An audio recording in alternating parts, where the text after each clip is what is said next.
noches. Debo iniciar mencionando que el presente seminario será presentado por Ricardo Aponte, María Bermúdez y mi persona, Paula Navarro.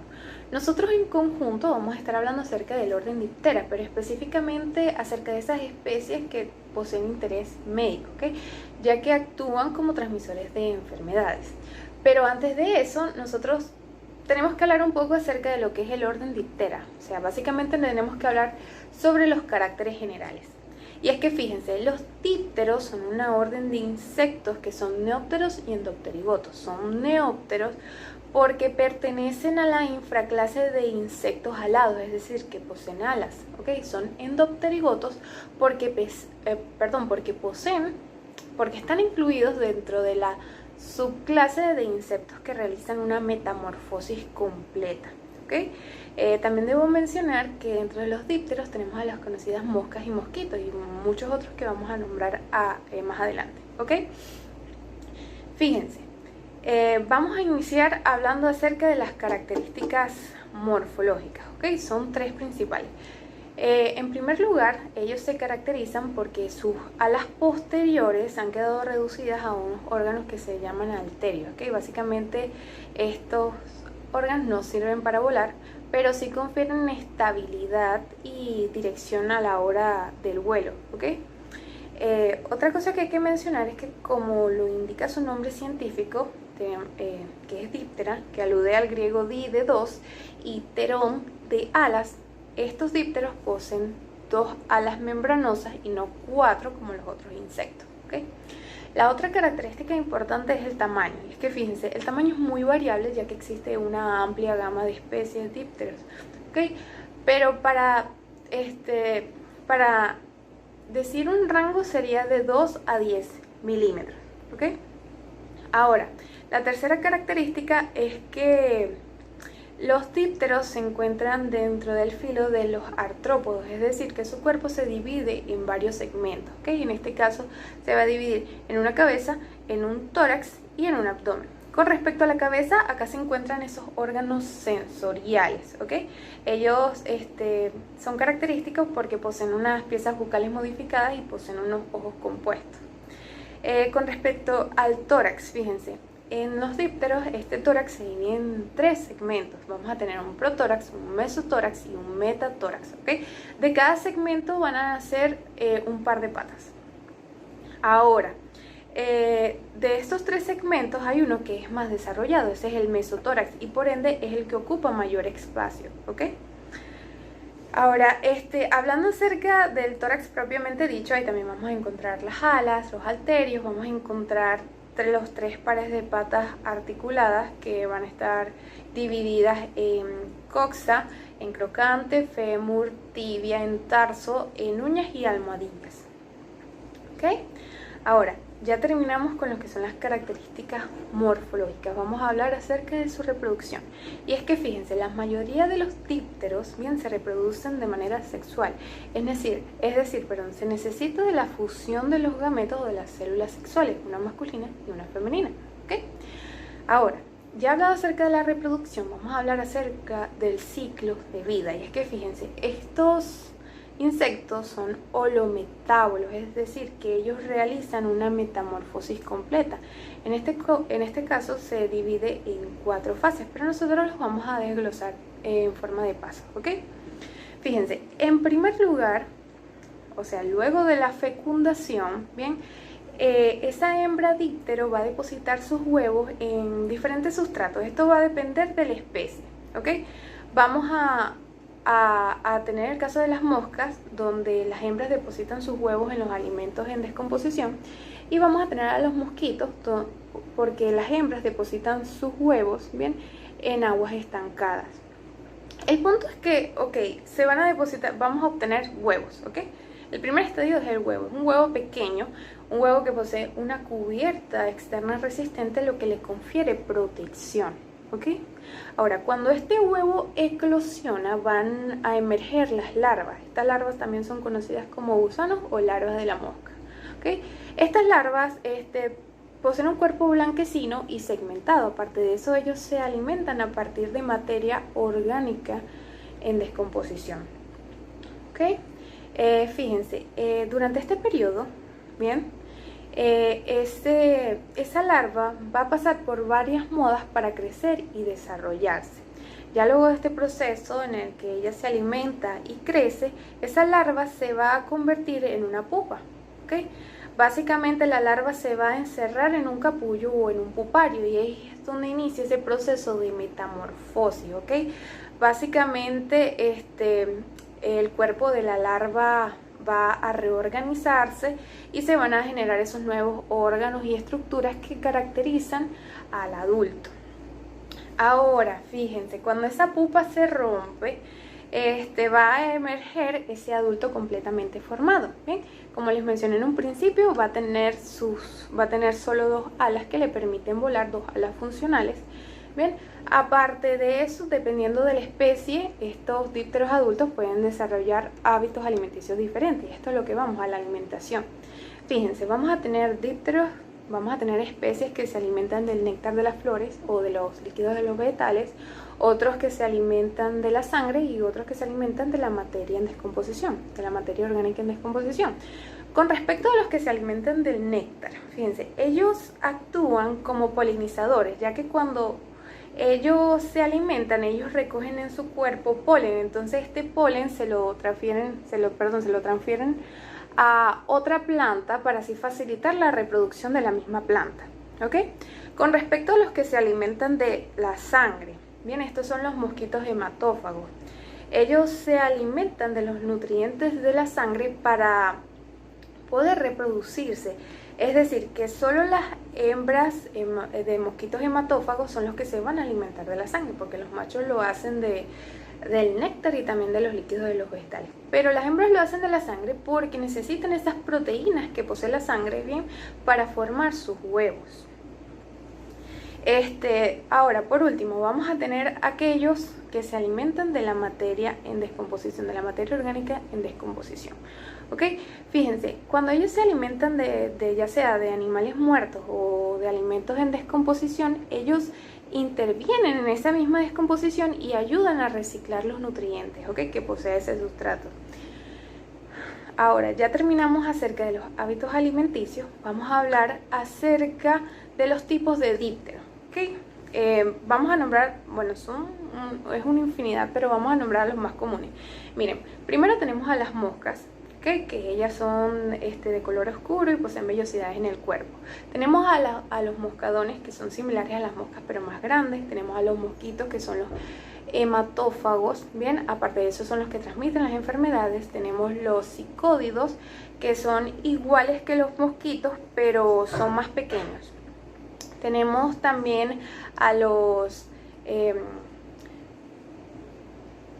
tábanos, perdón. Ellos son dípteros grandes que básicamente pican para extraer sangre del mamífero, ¿ok? Por último vamos a tener a las tulipas, que ellas básicamente son iguales que los mosquitos, pero no pican, o sea, son más grandes, son similares a los mosquitos, son más grandes y no pican, ¿ok? Ahora, para culminar con los caracteres generales, vamos a hablar acerca de la distribución. Y es que fíjense, estos dípteros se encuentran alrededor del mundo, a excepción de mares y océanos. Básicamente, ellos son exitosos en cuanto a la colonización del hábitat, ¿ok? Ahora, ya que hablamos acerca de los caracteres generales, vamos a hablar acerca de la clasificación. Y es que miren, existen más de 160.000 especies, pero hay un grupo taxonómico amplio que los agrupa en 2, que serían los nematóceros y los braquíceros, ¿ok? Los nematóceros se caracterizan porque poseen antenas largas y también tienen un cuerpo alargado. Un ejemplo de esto son las moscas. Y los braquíceros se caracterizan porque poseen antenas cortas y su cuerpo es redondo. Este es el caso de las moscas, ¿ok? Entonces, nosotros tenemos que hacer énfasis en los nematóceros, ya que ahí está la familia que queremos estudiar. Es la familia Culicidae, ¿ok? Vamos a estar estudiando a continuación específicamente 3 géneros: el género Anopheles, Aedes y el género Culis. Así que sin más que decir, los dejo con mi compañero. Ok, entonces siguiendo con el seminario, ahora vamos a tener al mosquito Anopheles, que es un género de los insectos dípteros que pertenece a la familia Culicidae, los cuales se van a caracterizar por tener los palpos tan largos como la probóscide y una posición en reposo inclinada con respecto a la superficie. Este es el principal vector de la malaria o paludismo, que es una enfermedad causada por los parásitos del género Plasmodium que se transmiten desde la picadura de las hembras infectadas.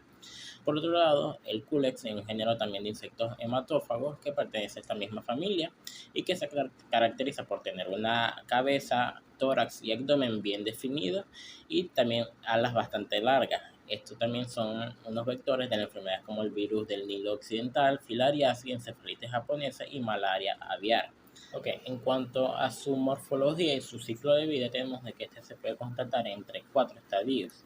Primeramente, el ciclo o el estadio de los huevos, que estos son más que todo alargados y con 2 flotadores laterales a los lados, que lo que hace es mantener los huevos en la superficie del agua para que al final de este ciclo estos se eclosionen y se transformen en las larvas, que las larvas van a ser más que todo acuáticas y van a respirar a través de un pequeño orificio o espiráculo que va a salir por la superficie del agua. Estos, mientras estén en este estadio, van a alimentarse de los microorganismos que van a conseguir en el agua, tanto como materia orgánica como inorgánica.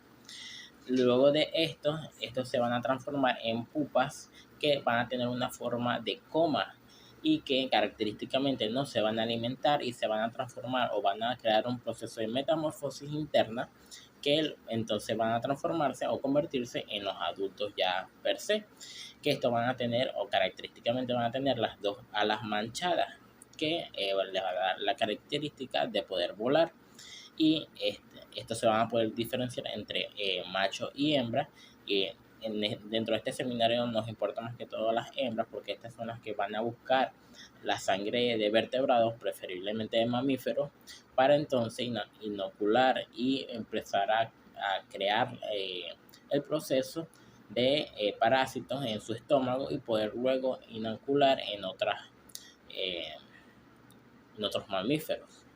En cuanto a su biología, tenemos que esta obviamente va a depender de diversos factores, tales como por ejemplo la temperatura, la luz, los criaderos, los hospederos cercanos, entre otras muchas más.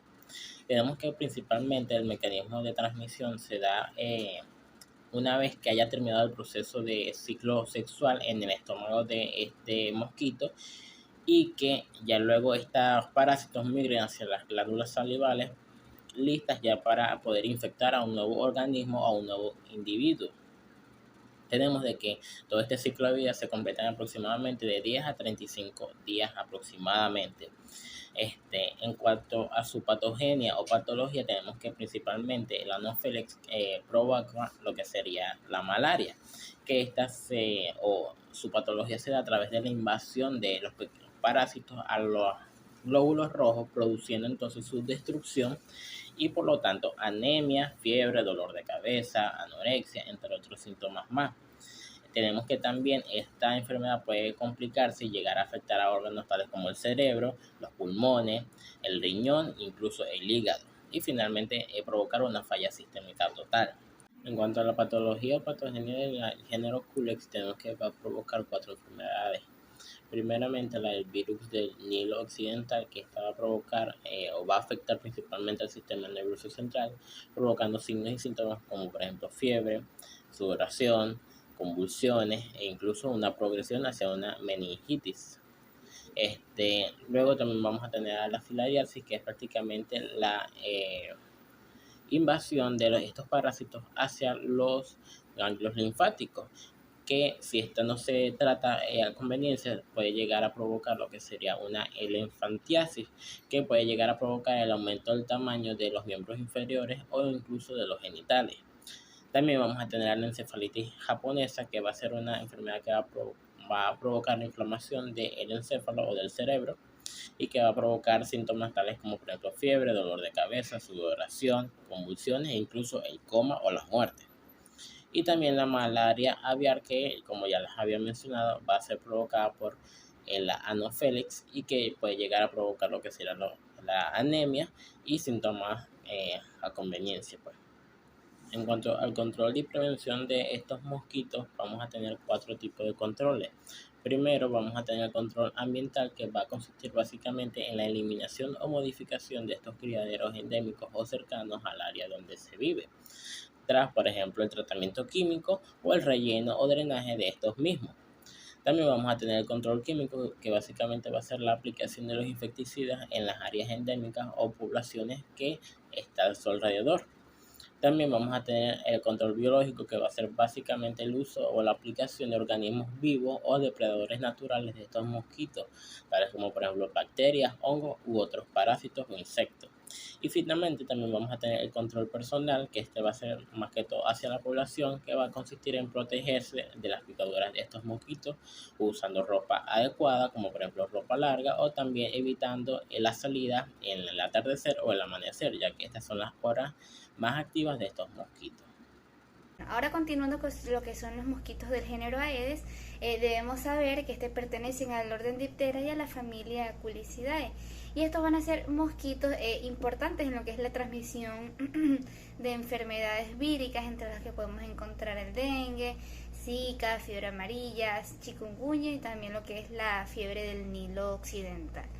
Entonces, lo que sucede es que estos simplemente actúan como vectores. Estos van a picar a personas que se encuentran infectadas, van entonces a albergar el agente infeccioso en su interior y posteriormente luego pueden picar a otra persona actuando como ectoparásitos y por tanto transmitiéndole la enfermedad a otra persona. Y por tanto constituyen un problema de salud pública, pues pueden entonces generar alteraciones en la persona.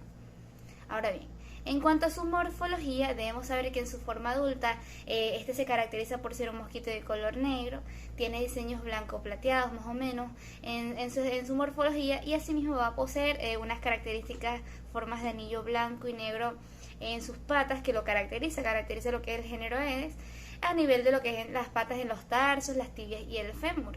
Ellos se caracterizan por tener un tamaño pequeño de alrededor de 0,5 a 1 milímetro, y también van a presentar una cabeza, está con 2 ojos prominentes y también con unas antenas que se caracterizan por ser bastante largas y finas. En el caso de los machos, estas suelen ser plumosas, mientras que en las hembras se caracterizan por ser semidesnudas, es decir, ser menos voluminosas, lo que hace que lo podamos distinguir morfológicamente. En cuanto a su aparato bucal o probóscide, esta está constituida por una trompa que se caracteriza por ser larga y fina, y también tiene unos delgados estiletes punzantes, que es lo que permite que de por sí entonces el mosquito pueda picar a la persona, y si éste se encuentra infectado, entonces poder infectar a otra persona. Es importante saber que las hembras son las hematófagas, porque necesitan de proteínas que tiene la sangre de la persona para la nutrición de los huevos, mientras que los machos son fitófagos y estos se alimentan de lo que es vegetales, a diferencia de las hembras de solo sangre del humano al picarlo. Estos bajo los ojos van a presentar lo que son antenas, que presentan también unos palpos maxilares, que en el macho se caracterizan por ser más largas, mientras que en la hembra suelen ser un poco más cortos. Asimismo van a poseer lo que son 3 pares de patas, es decir, 3 de un lado y 3 del otro, e igualmente 2 alas que por supuesto le van a permitir ejercer su función al momento de volar.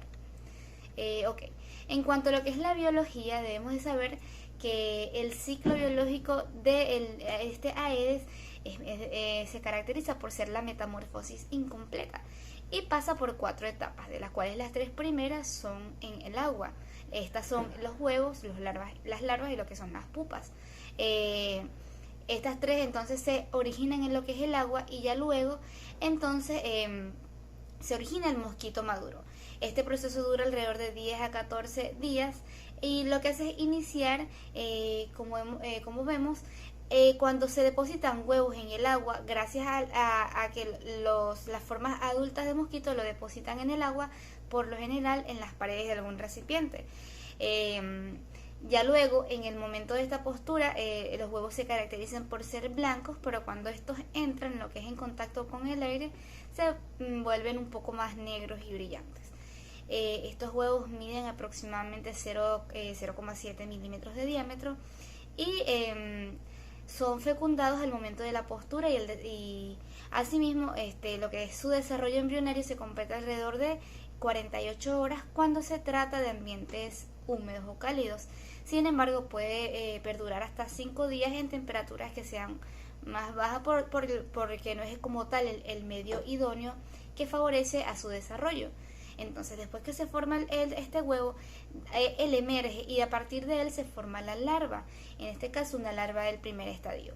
Esta continúa creciendo, se alimenta, muda y posteriormente se va a convertir en una larva de segundo estadio y así sucesivamente hasta llegar a 4 mudas sucesivas de larva, es decir, larva 1, 2, 3 y 4, en un periodo alrededor de 6 a 10 días para luego convertirse en lo que son las pupas, como observamos en la imagen, esa estructura verde. Este desarrollo larval, por supuesto, depende de las características de la temperatura, de la humedad y la disponibilidad de alimento que exista, porque obviamente estos van a necesitar nutrirse y alimentarse para poder desarrollarse correctamente. Sin embargo, sabemos que se desarrollan en el agua, pero si este desarrollo se ve perturbado, por ejemplo, si en el recipiente que están, se mueve, le hacen algún movimiento, estas larvas lo que hacen es dirigirse a la profundidad del recipiente para protegerse y luego cuando ha cesado el peligro, ellas vuelven a subir y a emerger a la superficie. Cabe resaltar también que cuando están expuestas a la intemperie pueden sufrir lo que es desecación por el sol y por tanto alterar su desarrollo. Ya luego alrededor de 10 días después se forman lo que son las pupas propiamente, que consiste en un estadio intermedio entre las larvas y el estadio adulto propiamente. Esto generalmente dura de 2 a 3 días. Estas pupas que vemos en color verde en la diapositiva tienen un aspecto claviforme y ya como tal no se alimentan, sino que viven simplemente adosadas a la superficie del agua. Esto lo hacen para poder respirar en la superficie del agua e igualmente que las larvas, ellas huyen a la profundidad cuando sienten o perciben que hay una situación de peligro que pueda comprometer por supuesto su vida. Entonces a partir de la pupa, a partir de su superficie dorsal emerge lo que es el imago o el propio insecto adulto. Este va a flotar durante algunos segundos mientras lo que hace es desplegar su cuerpo, las alas y las patas abren, se endurecen y así también se madura propiamente su exoesqueleto para entonces prepararse propiamente para lo que es volar y entonces propagarse, distribuirse y en caso de que se pueda infectar al picar una persona, entonces transmitir alguna enfermedad. Es por ello que entonces si una persona con dengue es picada por uno de estos mosquitos, este se infecta, la sangre es absorbida en su tubo digestivo y luego el mosquito se infecta y luego inocula y pica a otra persona y por tanto transmite la enfermedad cuando pica a esta persona que se encuentra sana. Es por ello que constituye un importante vector, sobre todo de las enfermedades que les mencioné anteriormente, principalmente el dengue y lo que es la fiebre amarilla. Por otro lado, en cuanto a su control, debemos de saber que este género Aedes se caracteriza por encontrarse sobre todo en aguas estancadas y también tiene una alta afinidad por el ámbito domiciliario. Se suelen encontrar generalmente en las casas, en los hogares, generalmente en esos sitios de la casa en donde se encuentran aguas estancadas, como lo puede ser agua de tanques, macetas que tengan mucha agua, recipientes, fuentes, piscinas mal mantenidas y también cauchos que estén en desuso y acumulen agua en su interior. Entonces el control de esto se va a basar en eliminar estos posibles reservorios y criaderos larvarios, lo que va a ocasionar entonces la posible eliminación de estos vectores y por tanto una disminución en la propagación de las enfermedades que éstas transmiten, como lo es el dengue, la fiebre amarilla, chikungunya y zika. En este sentido también se utiliza lo que es el rociamiento de las aguas estancadas, como lo puede ser con larvicidas, para así prácticamente eliminar las larvas que puedan haber en este y por tanto disminuir su propagación. Anteriormente también se utilizaba un viejo recurso, como lo consistía en rociar petróleo y otros derivados aceitosos sobre el agua, porque lo que hacía era crear una película impermeable sobre el agua, que lo que hacía era impedir la respiración de las larvas y las pupas y por ende podían ser eliminadas y favorecer al control y por tanto evitar tanto su eliminación y también su multiplicación para consiguientemente evitar lo que es la propagación de estas enfermedades. Igualmente es recomendada lo que es la fumigación tanto en hogares, las oficinas y las habitaciones y sitios donde se vean aguas estancadas para evitar esta posible propagación y evitar en sí que se pueda seguir transmitiendo estas enfermedades indeseadas en la población, que pueden hasta formar lo que son endemias y por tanto algún riesgo para la población. Bueno, este ha sido todo nuestro seminario. Aquí les mostramos nuestras referencias bibliográficas y bueno, muchas gracias por su atención.